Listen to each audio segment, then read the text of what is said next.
Ui, Valcateia, porque o tema que eu trouxe pra vocês hoje vai incomodar quem ainda vive fingindo que não tá ferido. O tema é íntimo, nu. E, bom, acho que eu vou até usar esse título. Por que que eu demorei mais de 20 anos pra entender que o meu pai estava morto? Acho que vai ser esse título mesmo pro vídeo. O que que vocês acham?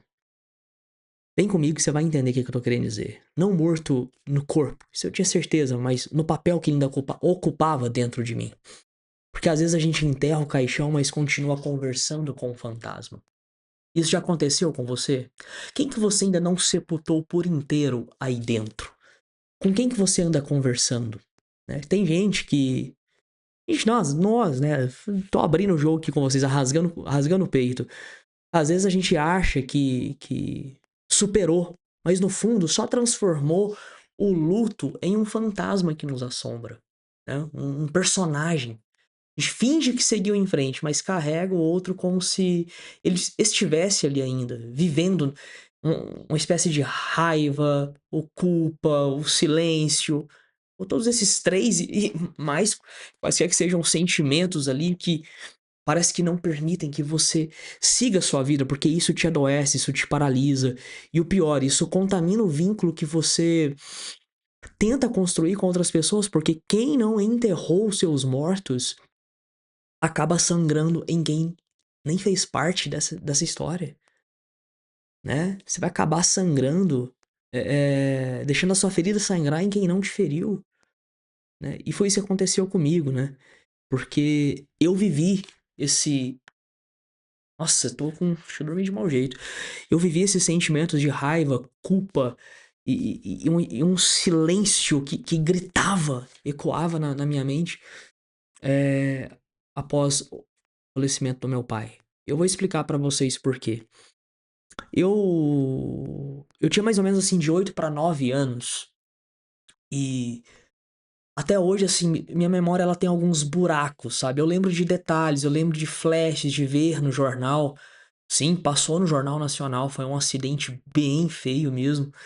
E eu lembro da minha madrinha, ela me confirmou, né? Depois, longos anos depois, ela me disse que realmente eu descobri sozinho, mas o que eu lembro mesmo é de chegar na escola, ó, chegar da escola, e eu não sei por quê, eu subi em cima da mesa, eu fiquei em cima da mesa, assim, encolhido, e não deixava ninguém me tocar.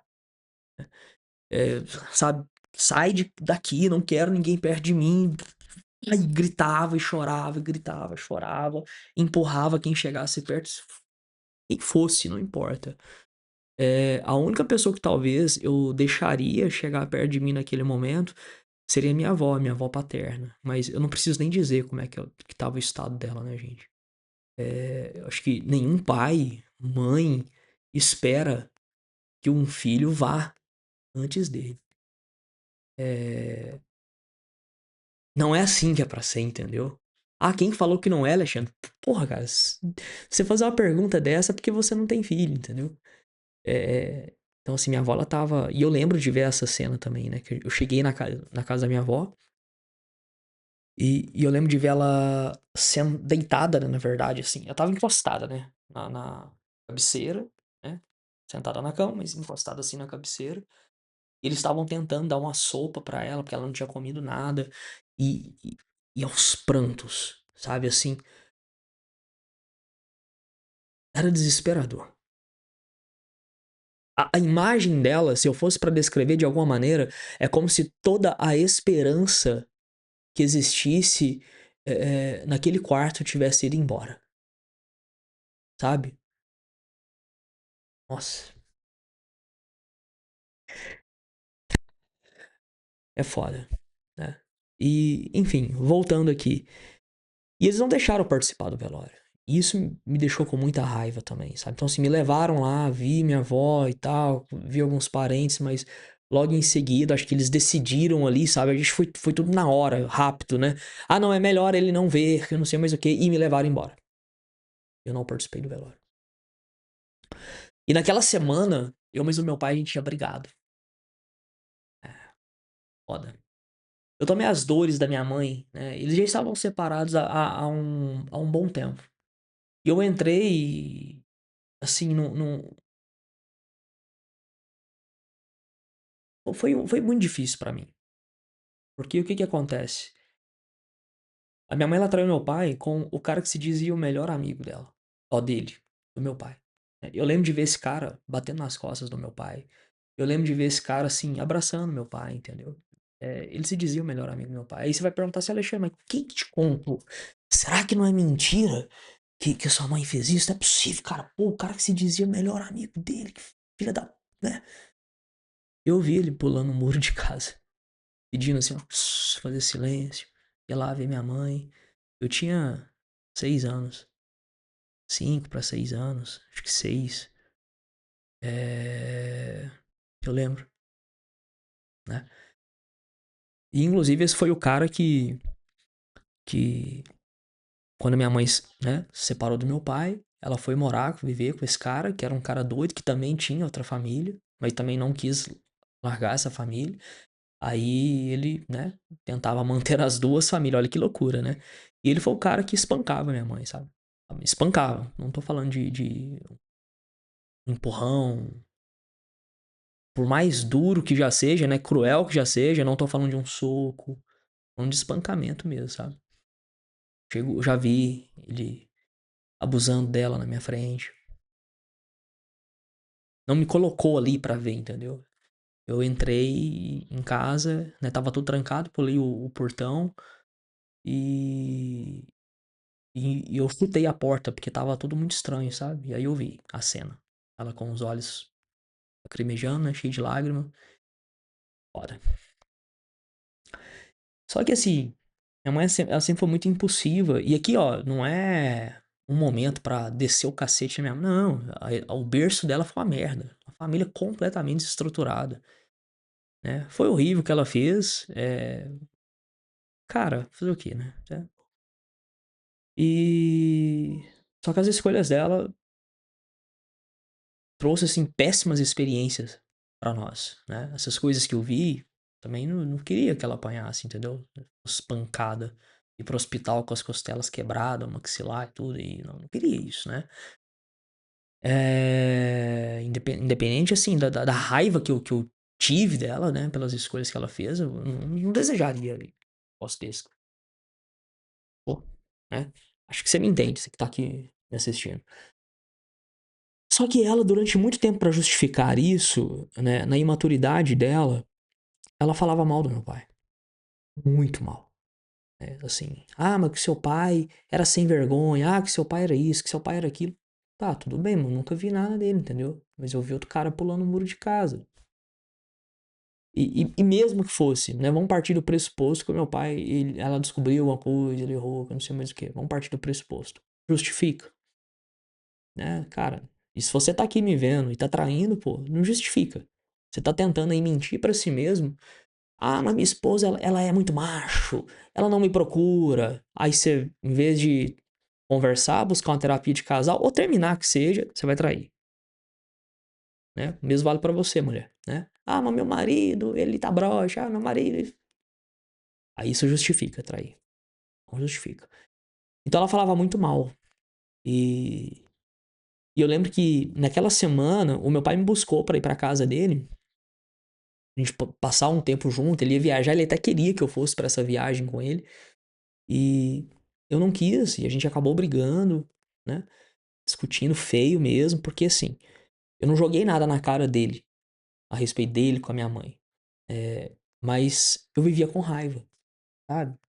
Pra ser sincero, nesse dia, exatamente nesse dia, eu nem lembro por que exatamente eu tava com raiva. Eu só sei que eu vivia com raiva. Vivia constantemente com raiva, né? Por tudo que eu via em casa, né? Mas tava lá e com ele, né? E ele já tava com outra pessoa, né? Já fazia o quê? 2 anos que ele mais a minha mãe tava separado, quase 3. Ele já tava com outra pessoa. Tinha raiva, né? E acabou que eu pedi pra ele me levar pra casa da minha avó paterna, né? Ela que foi, assim, meu chão pra tudo nessa vida, né? Ela que me, sabe, catequizou, ela que me ensinou tudo, ela foi foda. Mesmo tendo escolhido péssimos caminhos na minha fase de rebeldia e de depressão, e alimentando, né, esses fantasmas que eu vou explicar pra vocês exatamente o que é. Eu dei um nome pra cada coisa aqui, eu vou te ajudar com isso. calma, você precisa inteirar da história primeiro. Acho que se não fosse ela, poderia ter sido muito pior, entendeu? Ela nunca desistiu de mim, ela sempre me deu muito amor. Mas era muita coisa que eu vi. E eu só sei que naquela semana, né, depois que ele me levou, ele foi pra essa tal viagem e morreu. É, isso foi foda, né? Durante anos eu conversava com ele na minha cabeça, eu brigava, eu cobrava explicações, né? Por que que você me abandonou? Por que que você não lutou mais? É... Por que que você não ficou aqui pra me ver crescer? Era como se ele ainda estivesse ali me devendo alguma coisa, sabe? Eu me sentia em dívida também, porque eu nunca tive essa chance de pedir perdão. Porque a última coisa entre nós foi o conflito. E cara, tem até um vídeo sabe, do Cristiano Ronaldo, não sei se vocês já viram, que ele fala que assim, tudo que ele queria, né, que tivesse ali pra ver as vitórias dele era o pai dele. Cara, isso é muito real. Tudo que eu queria também era o meu pai, sabe? Ter me visto crescer. E é uma confusão de sentimentos tão grande, porque assim, aí depois, esse meu primeiro padrasto faleceu, foram assim, acho que 7 anos, se não me engano, de muito trauma, sabe? Muito trauma. E minha mãe conheceu outro cara, e nessa fase aí eu já não queria nem morar com ela mais, né? Ficar só com a minha avó, morei com a minha avó durante um bom tempo. E depois, né, minha mãe ela veio meio que implorando pra gente voltar, que eu não sei mais o que, voltar, né, morar junto. E dar uma chance, que o cara era bacana, que esse era diferente, não sei o que lá. A minha avó que pediu pra eu dar uma chance. Eu só ouvia ela. Aí eu fui, sabe? Ele é um cara sensacional. Depois de um tempo passei a chamar ele de pai. Mas eu já tinha 11 anos. 11 para 12 anos quando eu fui conviver com ele. E... Um cara maravilhoso. Só que aí fica essa confusão, sabe? Pô, mas e se o meu pai? Aí você... Aí como você gosta do cara, né? Que agora, né, sua mãe acertou. Você fica assim, pô, mas aí é um será que eu tô desrespeitando ele? É porque... Pô, se tudo isso não tivesse acontecido, eu não teria conhecido ele. Aí você volta, aí você, tá, beleza, não, que bom que aconteceu. Aí você pensa, porra, mas aí se aconteceu, meu pai morreu. É, cara, é fogo, é fogo. Pra quem acha que terapia é frescura, é pra resolver essas coisas, entendeu? É... A vida humana, ela é cheia de nuances, camadas, complexidade, não é tão simples assim. E por mais que alguém dissesse, ah, mas você só era uma criança, a verdade é que dentro de mim isso não bastava, porque a dor não reconhece uma desculpa racional, entendeu? Principalmente dependendo do tamanho dessa dor. Ela só grita, ela pede paz, ela só quer passar, ela só quer que acabe essa dor. A pessoa só quer que essa dor acabe. E isso é muito difícil, porque, como eu falei, isso te trava. Até o dia que eu entendi que não é só o corpo que morre, né? Esse aqui foi o ponto de virada, sabe? É o lugar que a pessoa ocupava, né, dentro de nós. Esse lugar ele precisa também de bom, eu chamo de funeral emocional, tá? Os termos que eu vou usar aqui eu nunca vi em lugar nenhum.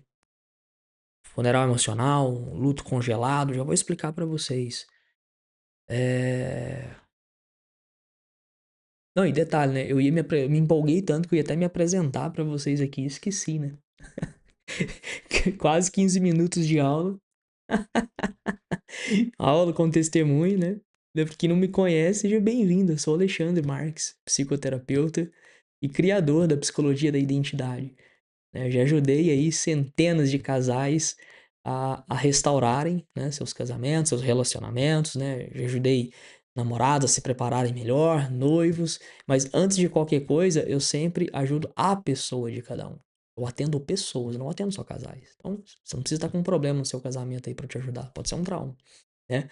Mas é porque o meu método, ele gira em torno de Restaurar primeiro a pessoa e a identidade dela, né? E aí eu vou deixar links aqui na descrição desse vídeo, caso você queira uma avaliação sem custo do seu caso, pra gente entender melhor como te ajudar, tá bom? Ah, meu Deus. Enfim, foi até o dia que eu entendi isso, que não é só o corpo que morre, mas é o lugar que essa pessoa ocupava dentro de nós. E esse lugar, ele precisa desse funeral emocional. E eu precisei enterrar a idealização do meu pai, as expectativas que eu projetei nele e que ele nunca me prometeu que ia cumprir. Eu precisei parar de querer algo que já não era mais possível receber. Parar de tentar ter controle de algo que eu não tinha controle, né? Para poder viver de fato o presente. Literalmente o presente, né? Que é um presente. Estar aqui no presente é um presente. Para poder conseguir viver de fato. Foi aí que começou o verdadeiro funeral. Não do corpo, mas do personagem que eu mantia vivo, né? Esse personagem que me assombrava. E então algo mudou, né? Eu consegui parar de brigar com meu pai, né? Eu consegui parar de brigar com o pai que eu queria ter e comecei a amar o pai que eu tive, ou pelo menos voltar a amar o pai que eu tive, né? Independente das suas falhas, com seus limites, mas uma pessoa real e digno de honra, porque meu pai ele foi um cara foda, incrível. É interessante que eu passei a conhecer muito meu pai através das pessoas, né? Cidade do interior, todo lugar que eu ia, alguém me via assim, conversava com a pessoa, falava, sabe quem é aquilo ali? Filho do Alex. Cara, meu pai era muito querido. Muito, muito, né? Assim, nos lugares mais inusitados. Na minha fase ali da adolescência rebelde, eu lembro de estar de madrugada na rua, bebendo, enchendo a cara, e aí eu parei num bar e lanchonete, pedi um sanduíche e uma cerveja. E aí chegou alguém, mesma situação, virou pro cara, o dono do estabelecimento, "Ô, sabe quem é aquele ali que tá sentado ali? Ah, é o filho do Alex. Aí o cara começou a chorar, o cara do sanduíche lá começou a chorar. Me chamou lá no balcão. Pô, cara, seu pai é meu melhor amigo, seu pai era isso, seu pai. Aí, mais gente, cara, 3 horas da madrugada, vários testemunhos, assim, de quem foi meu pai. Pô, cara, isso aí, ó, empurrando aqui a câmera, isso aí aconteceu, cara, minha vida toda, né? Hoje, deixa eu ajustar aqui. Hoje que eu não moro lá, né, nessa minha cidade natal, mas se eu ainda estiver lá, cara, é isso. Sempre foi assim, né? Doido isso, né? Enfim, foi nesse momento que eu sei que ele descansou e eu também, eu precisava disso, sabe? Não dava pra continuar alimentando toda essa raiva. E no consultório eu vejo isso todos os dias. Gente que não consegue seguir em frente, né? Não porque ama demais, mas porque carrega um peso do que não foi resolvido, né? Eu chamo isso de luto congelado, né? E ele não some com o tempo. Não some de você simplesmente deixar, fingir que ele não está ali, empurrar para debaixo do tapete, né? Ou analogia melhor, né? Achar que você vai deixar ele no congelador ali e pronto, né? E você nunca mais vai ver. Tipo o elefante no meio da sala. Um luto saudável, ele permite que a perda seja processada de fato, levando a aceitação, a capacidade de seguir em frente, de aceitar o que você não tem controle, mesmo com a saudade. Ela fica, né? Já o luto congelado ele é diferente, a pessoa ela não consegue sepultar de fato o que foi perdido. E em vez de se resolver, a dor ela se aloja em uma camada, né, dentro de você, da sua identidade, na sua autoimagem. E a partir dali começa a moldar tudo e altera a sua percepção de si mesmo, da realidade das pessoas. Você começa a projetar um monte de coisa nas pessoas, começa a se ver, né? É aquela criança que não, às vezes não foi amada, o filho rejeitado, o parceiro sempre trocado. Então você vai sempre repetindo vários problemas, porque você cria a partir daquela dor mal resolvida esquemas, padrões disfuncionais, cara, que prejudica muito você e seus relacionamentos, né? Você projeta às vezes no cônjuge o abandono do pai, da mãe, tudo aquilo de ruim que você viveu. Não precisa ser necessariamente o abandono. Você espera que a sua esposa às vezes seja o colo que você não teve, né? E você cria uma guerra, né, com as pessoas que você nem. Eu poderia dizer. Que você nem sabe que estão ali representando você, entendeu?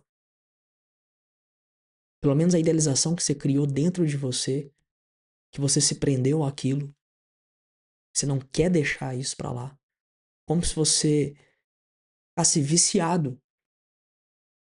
Você entende? É como se você fizesse com que toda essa dor, esse trauma, fizesse parte da sua identidade. Bom, pode fazer parte de quem você é, porque faz parte da sua história. Mas a jornada, ela não começa só ao descobrir quem você é, mas em quem você decide que quer se tornar. Isso aqui é muito importante. E pessoas assim, apegadas a um trauma, apegadas a um luto, elas às vezes fazem daquilo ali de quem elas sempre serão, como se elas não pudessem tomar uma decisão a seguir. Isso vira uma sabotagem, às vezes frieza ou exagero emocional, controle. Bom, que é uma infinidade assim, de comportamentos que pode resultar a depender do trauma, do que é. Aqui eu tô dando o exemplo, contando um pouco da minha história com o luto, como que foi, mas às vezes você tá com dificuldade para superar outra coisa, e não necessariamente o luto, né? E existe, né, como é que eu posso dizer?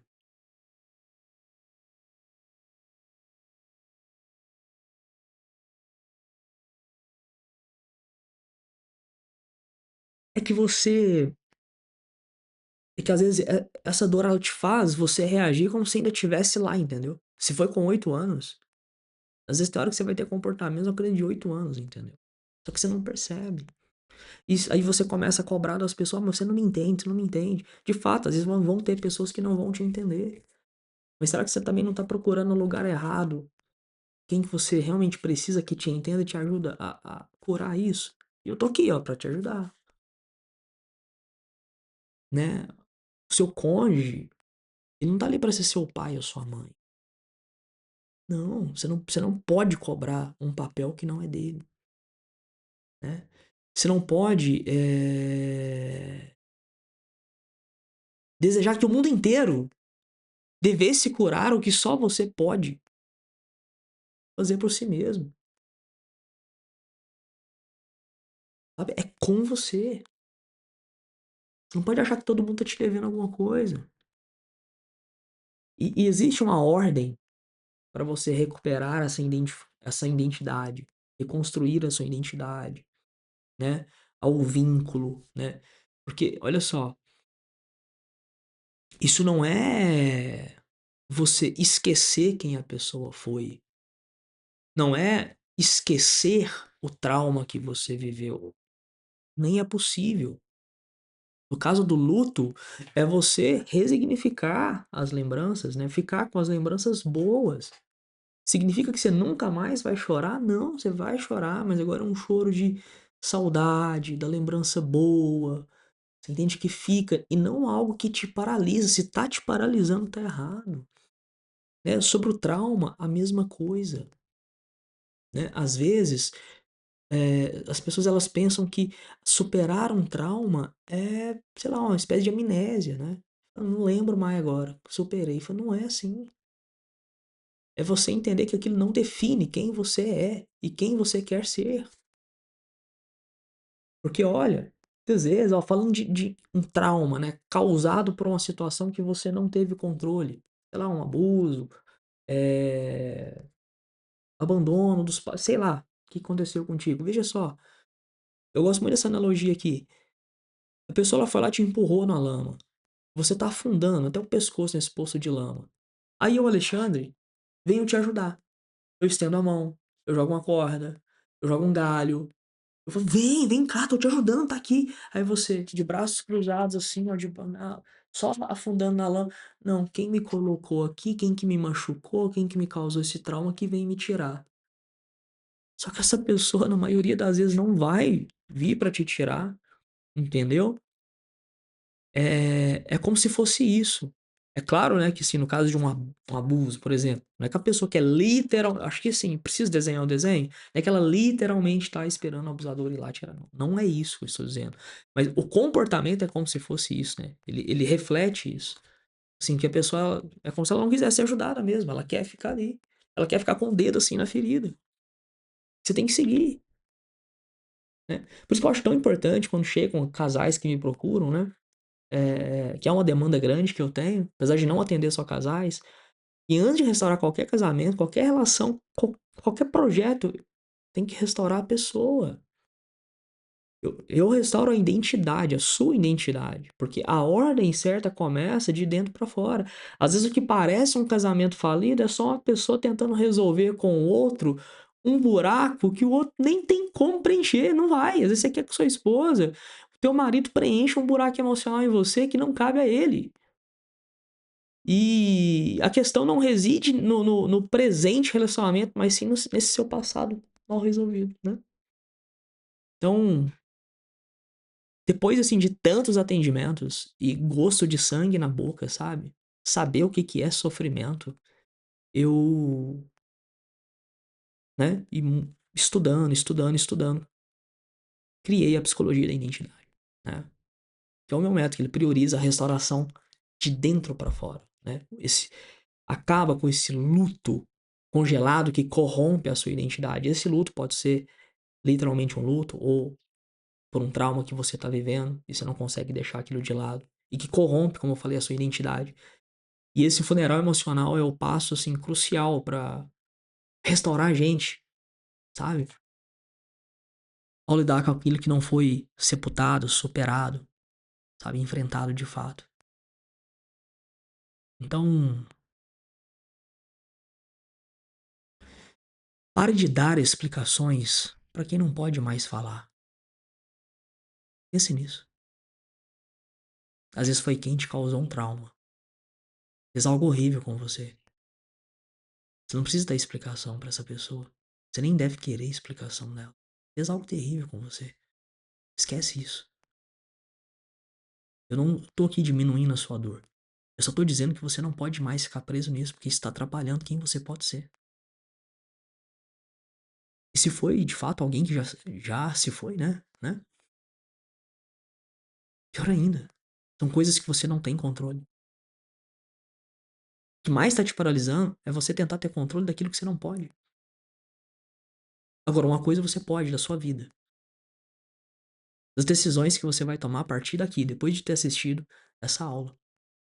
Então, pare de ficar revivendo o que já não tem mais como voltar, sabe? Como eu falei, não é esquecer, é lembrar diferente.